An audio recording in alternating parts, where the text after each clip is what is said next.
Today on CityCast Philly, we're talking about the city's hiring bus, issues facing the district, plus some good news. It's Friday, August 16th. I'm Trinity Nuri, and here's what Philly's talking about.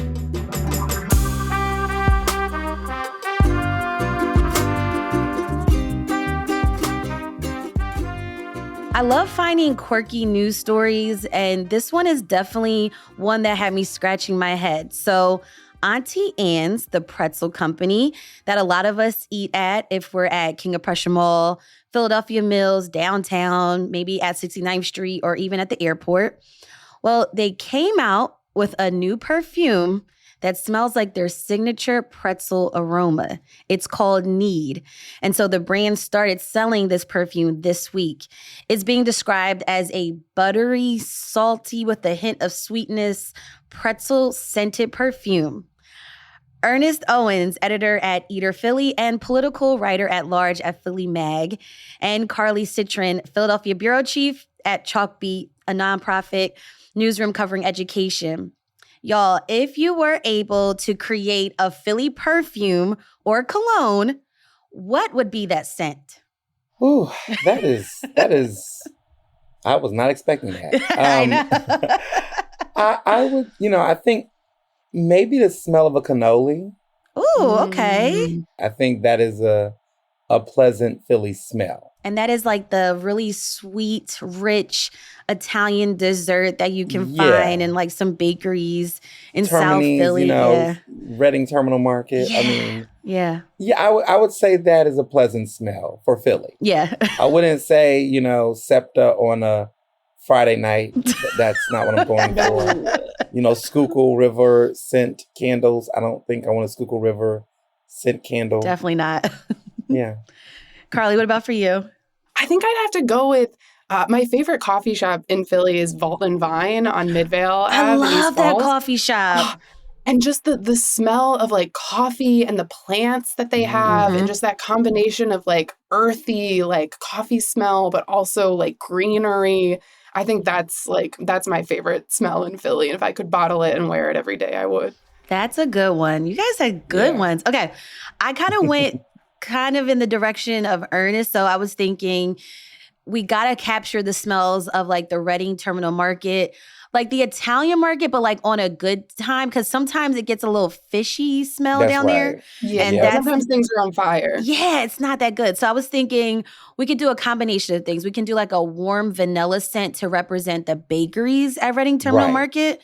And then maybe like a smoky ash scent to represent the vendors that sell the meats. So it's not like a gross smell, but like a warm smell that you would smell like maybe like wintertime, like fireplace, something like that. And then I'm thinking Italian market, there's a lot of like fresh produce too. So I was thinking maybe like a citrus smell. Yeah, I'm down. I'd wear it. Okay, let's cool. do it. All right, let's get into some of the news of the week. There is a colorful bus driving around the city looking to hire people to work for the city. Have y'all seen this bus driving around? I haven't personally seen the bus, but I have definitely heard about it on social media. A lot of people on Twitter have definitely tried to spot it. And, I think it's a good thing, personally. A little creative, but it's also a way of people are looking for jobs. There's a lot of transition in various industries. In the media industry, we're seeing that happen right now. People are saying, where's the work? Where are the jobs? The city seems to have them. And so they're letting everyone know about it. So I'm not against it. I think it's kind of cool. Carly, have you seen the bus? I haven't seen that bus, but I have seen the city's back to school bus that has been going around doing back to school tours. Yes, that's right. And I think speaking of vacancies, the school district also has about 450 vacancies in the teaching workforce. They're about to start the school year. I guess they say they're 95% filled, but that still means, hundreds of positions open. So yeah, to Ernest's point, if you're looking, to work and to give back and to contribute to the city, the teaching workforce also desperately needs people. So, but yeah, I've seen the hiring bus on social media, but not in person yet, although I'm looking for it. To me, it reminded me of like a food truck. That's why I was confused. I was like, is it a hiring bus? Is it a food truck? But it is called the hiring bus. And there are professionals from the Office of Human Resources are on hand to look at people's resumes, provide interviewing tips, and also help folks with the application for some of these jobs. I read in Axios Philadelphia that there were thousands of municipal job vacancies for some departments like the police, prisons, and streets.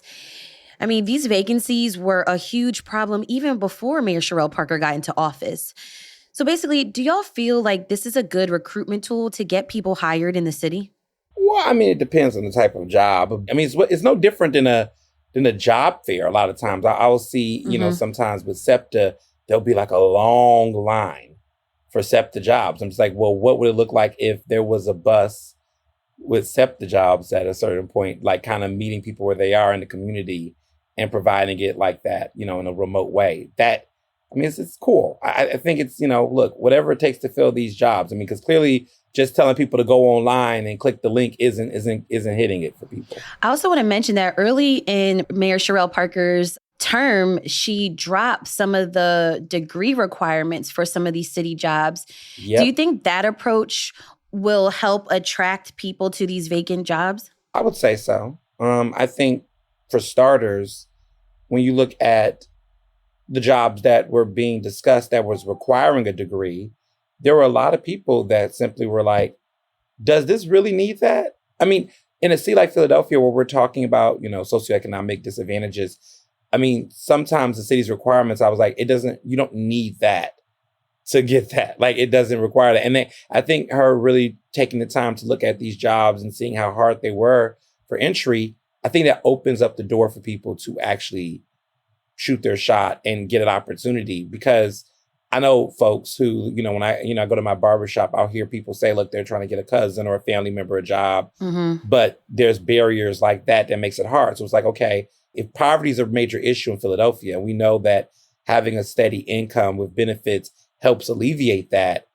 what are the barriers the city is doing unintentionally to create that problem? Right. And I think that's what this job change did. And it also helps fill up slots. So maybe those are the jobs on the buses where it's like, listen, you need a job. It's not that hard to get. And I think that changes the way people feel about applying.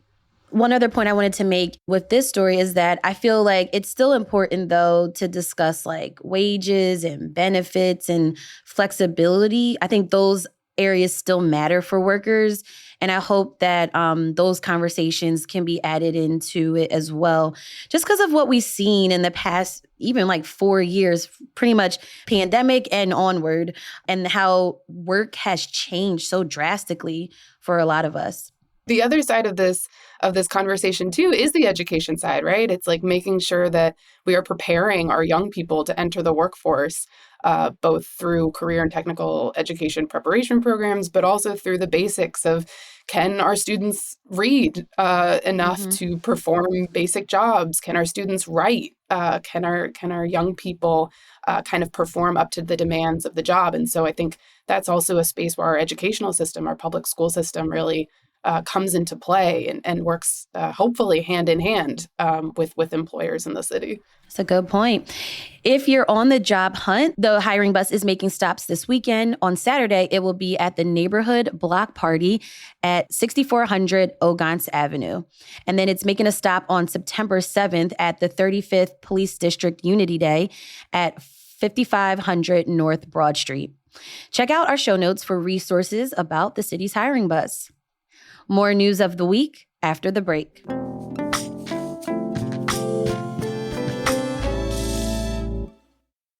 Shifting gears, the school year starts for Philadelphia's public schools on Monday, August 26th. It's just a couple of weeks away. And there are so many initiatives and issues facing the district this upcoming academic year. Let's start with the year-round school pilot. This was announced earlier this summer.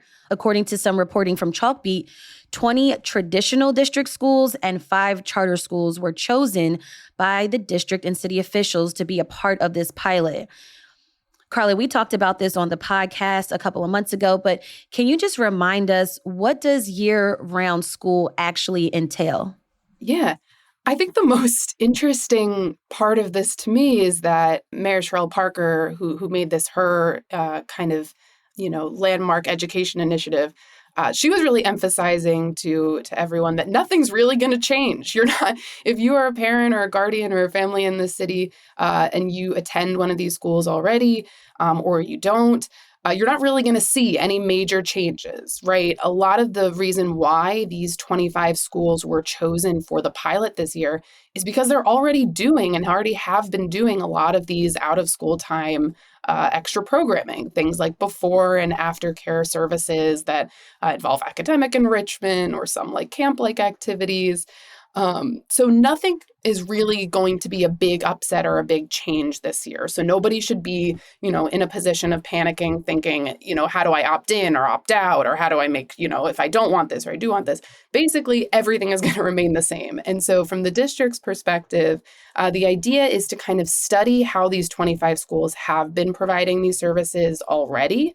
So it's not like anything big or grand or new is changing this year. The district has said they want to use this time to kind of study what's happening and see if it's something that can be done everywhere else. Yeah, I think this is a good idea because it continues to build on schools being centered in communities and being like a hub of, resources for not just the students, the teachers, aftercare programs. So I think it's a good thing. How do you feel about this, Ernest?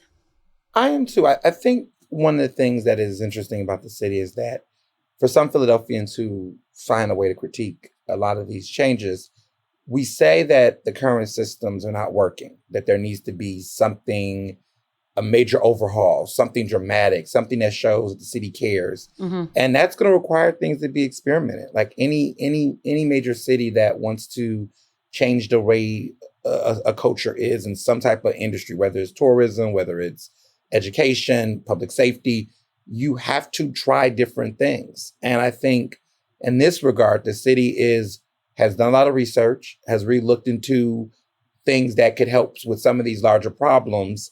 And I'm open to the idea of this. It's time to really try something drastically different. So I think they're meeting the moment, and I'm excited to see something different happening because we really don't know how it's going to play out. And what if it leads to something completely for the good, and we're gonna be happy we did it. So the sooner the better, in my opinion. I agree. Speaking of revamping a process, let's talk about the lottery process for admissions to selective schools. According to Chalkbeat, students will be able to rank their top 5 preferred school choices for the next school year, and there's a new algorithm to match students to open seats. Carly, this is a huge shift, right? Yeah. And I think it's important just to say at the top, this is for the district's criteria-based and admissions-based schools. So if you're going to your neighborhood school around the corner, you don't have to do any of this. But for the more competitive schools in the city, yeah, they've made this massive change to the way the lottery system works. And it basically gives students more power and more say over their choices because they're able to rank them in order. And then the district kind of went out and contracted for this new software company with a new fancy algorithm that, funnily enough, is also the algorithm that the dating app Hinge is based on. So it's a Whoa. I was not expecting that. Yeah, I mean, it's a different version of it, obviously, that's been, changed for schools specifically, but it's that same idea of matching people who want something with, a school or a person who wants them. So I think the hope is that the way this process has been revamped will give families and give students more of a say in their choices and in the decisions that are made about their educational future. I mean, we'll see if it bears out to be true. Anytime a new software or a new service is introduced, I'm always skeptical that everything's going to go off without a hitch. But if it works as promised, it could be a really meaningful thing for a lot of kids in the school system. And just to clarify, this is for middle and high school students, right? Yeah, these are the selective middle and high schools in the city. So, places like Masterman, places like Central, places that require certain requirements or criteria in order to get in. Now, what does this mean for competition, though, like for open seats in these selective schools? Yeah, I think the way the superintendent Watlington, Tony Watlington, would explain it is the idea is to match qualified students with their best fit school. So, we have all sorts of admissions schools in the city, ones that are more arts and performance focused, ones that are more specifically magnet focused in a certain project-based learning way, or science or STEM or things like that. And so I think the hope is that the district will be able to better match students with the environment that they'll do best in and succeed in and want to be in. And so I know last year the process left a lot to be desired. A lot of people were not happy with the way that it went, and there were a bunch of vacancies at a bunch of these really highly desired schools. And people were saying, what's the deal? Why would you have open seats at some of the most competitive schools in the city? And I think this time around, the hope is that all of the vacancies will be filled with students who really want to be there. So again, it remains to be seen whether it goes as promised, but if it does, could be really cool. And the school selection process opens on Friday, September 13th at 4 p.m. and closes Wednesday, October 23rd at 11:59. Moving right along, another issue that plagued the district is the lack of librarians. Now, this one hits hard because growing up, I just fell in love with reading. Like, a library was like the sanctuary of a school. They talked about this on Abbott Elementary. They took on this issue, but there's one full-time librarian for the district, Carly? So the numbers are a little squishy. There's one full-time librarian working at one school, although I know there is about to be another full-time librarian working at Shawmont this coming school year. So the numbers are sort of squishy, but that's two. But they're in the single digits. It's not more than you can count on one hand of full-time certified librarians serving in a single school. A lot of schools will have teachers volunteer or outside volunteers come in to staff the library, or, some people work part-time as librarians or come into one school and then go to the next school. But in terms of full-time, that librarian is for you and your school. It is single digits in the district. Can we just talk about the importance of why students, or why even a school too, need to have a dedicated librarian? Yeah, it's so interesting. There was this period of time, I guess, like in the 90s, early 2000s, where budget cuts were coming, and the internet was also kind of in this nascent state, and people were saying, oh, well, you can get whatever information you need on the internet. Why would we need these rows and rows of encyclopedias and all these books? And so the first things to go were librarian positions and were libraries. But, if you talk to any librarian, what they'll tell you is they are needed now more than ever. The idea of media literacy, of being able to tell truth from fiction online, how to navigate research situations, how to look things up, how to just make sense of the world around you. Librarians will tell you they are on the front lines, and they are the ones most qualified to help our young people learn how to navigate truth from fiction and how to read the internet in a way that is going to, help them rather than hurt them. Ernest, how do you feel about all of this? Like, the lack of librarians in our city schools? I think that education, libraries, institutions like libraries and other spaces supplement that education outside of the classroom. Mm-hmm. So when I was growing up, I remember, going to school, but then also going to the library to do homework, to be able to have a space to study. If you are someone who's in a high school or middle school and you have no exposure to a library, but then you go to a university and we hear students saying that adjusting to college life is difficult, libraries are on college campuses. How are you preparing students for college and for other opportunities of academic experience if you're taking out model experiences and resources for them? It's kind of contradictory. Yeah. So I definitely think I would love to see more of our money in our budget. And if you want to tax me a little more to give more libraries in our school district, in our communities, I'm for that. If we don't have resources to provide the community to empower themselves, it's almost like it's all going to, sham. Hmm. I feel like this is an opportunity for parents and caregivers to get more involved too. Because Yeah. I feel like sometimes we don't know and we don't tap into the experiences that people have in our school. Like I find out like, oh, this so and so's dad's a musician.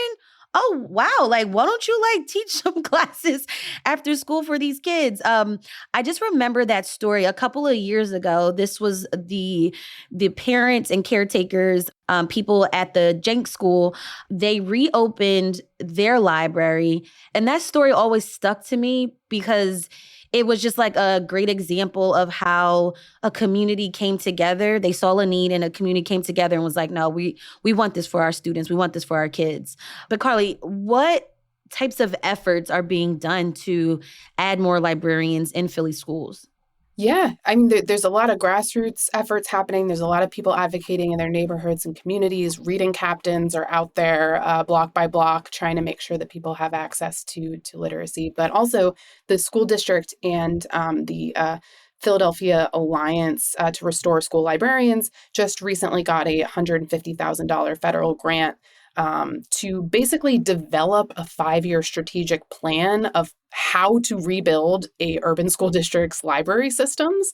So the money is not immediately going to hiring librarians and opening libraries, but it is going to kind of studying and creating a model that other places can replicate with the intention of creating almost like a handbook or a guide to how do we restore these libraries and these librarians in our school system, and how is that something that other people can do or other cities can do as well.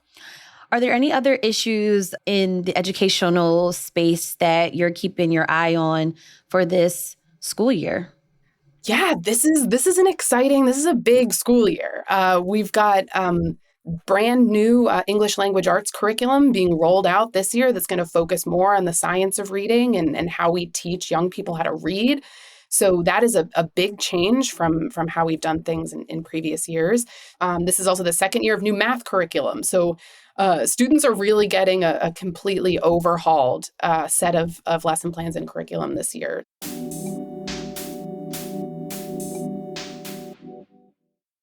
All right. Before we wrap up, we got to talk about some good news happening around the city. Ernest, this month you launched the Philly Download, which is a nonpartisan news source for Black people by Black people. Tell us about this new product and why it's important for the Philly news ecosystem. Yeah, thank you. I am the executive advisor for this endeavor. There's an incredible team. Whitney Roberts is the senior editor. Rotimi Alday is the senior reporter, and there's a bunch of cool freelancers and contributors. But pretty much what we noticed, and what I've noticed as a political journalist in Philadelphia for quite some time, is that there wasn't an outlet that truly was speaking to Black, millennial, and Gen Z voters. And in a way that we're speaking, hearing their voices, interviewing them, engaging them on civic issues, not just politics, but lifestyle and culture, but how all of that shapes their civic responsibility. And so there was a great opportunity to launch this online platform that is hyper-focused on their concerns, their issues, and really speaking to them in various media platforms, through video, through print articles, online, through social media influencing, and what other aspects. And what I love about it is that it's hyper niche. It's very Philly. It's very focused on Philly issues in a larger context. It's engaging specifically Black Philadelphians. That's, pretty much millennials and Gen Zers, because they are the highest voting block of influence in their respective demographic. And there needs to be more media outlets that speak to them. I think the reason why outlets like The Notebook is great is because they are very focused on a particular issue that impacts a lot of people, but very focused on a local level. Even CityCast, Philly is focused on Philly in a very specific niche way. And what we're realizing across the industry is that those types of outlets are more useful or valued more from locals than sometimes the bigger, splashier mainstream spots that will get a couple of people or subscribers, but not considering the homegrownness. So I really love this platform, if I do say so myself. And I'm really working to just get so many people to check it out and support it. And there's a lot of good people that are on board behind the scenes because they recognize that this needs to happen. Yes, I'm so for it, and I'm here for supporting local journalism. And I'm excited on what y'all keep coming out with. Carly, do you have some good news to share? I do. I did get to spend some time with at New Teacher Orientation this year and met a bunch of first-time teachers or second career teachers or people who are just so excited to enter the classroom this year. And it just filled me with so much joy and excitement and hope. And it's just always great to get to connect with educators who are above and beyond excited to be working with Philly's young people. And it just gives you that really great vibe of things are going to go well. I can tell by the way you're talking, you're just smiling. You just as happy as you want to be. I mean, back to school is always such a stressful and high emotional time that any joy you can find in it, I think is a really positive experience. That's true. That's true. And speaking of that, I read in several different outlets, KYW, I think WHYY covered it. Over the summer, the district installed some new air conditioners. And this was thanks to Philadelphia Eagles quarterback Jalen Hurts, who donated $200,000 back in April. So this actually helped the district purchase 300 air conditioning units. Now, the not so good news in this is that 63 more schools still need AC units. But I think for the schools that have gotten these air conditioning units over the summer, that's a great thing. Some is better than none. Yes. That was Carly Citron, Philadelphia Bureau Chief at Chalkbeat, and Ernest Owens, editor at Eater Philly and political writer at large at Philly Mag. Thank you both so much for joining me on CityCast Philly. Thank you for having me. Thank you.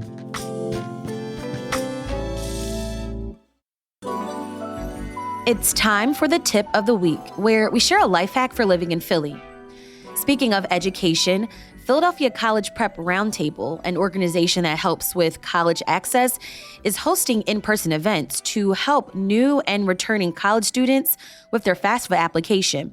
The next event is Tuesday, August 27th, from 11 a.m. to 3 p.m. at the School District of Philadelphia Administration Building. That's at 440 North Broad Street. There's an online option as well. If you have a tip of the week, we'd love to hear from you too. Call or text us at 215-259-8170.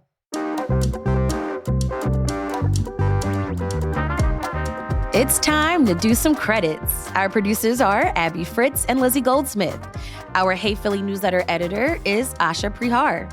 Our host is me, Trinae Nuri. Music is by Philly's own Interminable, with additional music from All the Kimonos and James Weldon. If you enjoyed the show, tell a friend who's getting ready to go back to school.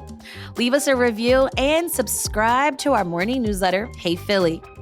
We're taking a summer break over the next couple of weeks, so we'll only be releasing new episodes on Tuesdays and Thursdays for the rest of the month. So we'll be back Tuesday morning with more news from around the city. Have a great weekend and be safe, y'all.